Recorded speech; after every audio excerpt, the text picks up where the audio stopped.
গতকালকে আমাদের কাছে একটা কমপ্লেন আসে, চুরি কমপ্লেন, যে এসআর মোটরস কাশীপুর বাজাজের যে শোরুম, ওইখানকার ওয়ার্কশপ থেকে অনেক স্পেয়ার পার্ট চুরি হয়ে যাচ্ছে।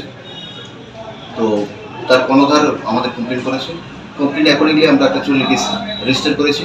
রেজিস্টার করে আমি আমার সাব ইন্সপেক্টর দিলীপ কুমার দাসকে আমি এন্ডোর্স করি।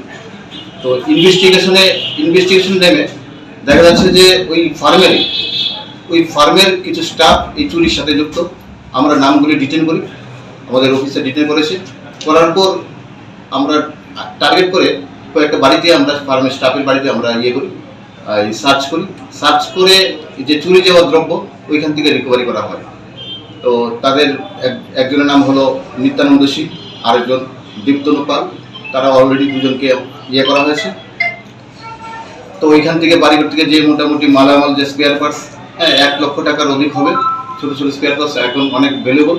তো 1 লক্ষ টাকার অধিক করা হয়েছে। বাকি আমরা ইনভেস্টিগেশন এখনো কন্টিনিউ করছি।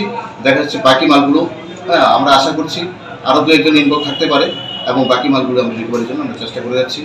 তাছাড়া কিছুদিন আগে প্রান্তিক ক্লাবের এখান থেকে একটা বাড়ি কনস্ট্রাকশন এখান থেকে চুরি হয়েছিল। তো ওইগুলি আমরা প্রায় ঘরের যে কিছু এই আপনার বেশ স্যানিটারি আইটেম এবং কিছু অন্য কিছু এই যে কোয়া এবং কপারের দামি দামি কয়েল, এগুলো চুরি হয়ে গেছিলো। এগুলি আমরা রিকভারি করেছি। কিছু কামিনী কুমার স্কুলের ওইখান থেকেও কিছু রিপোর্ট এসে, রাত্রিবেলা কিছু জানালার জিনিসপত্র চুরি আছে, এগুলো আমরা কিছু রিকভারি করছি, আরও বাকিগুলি আমরা চুর করছি।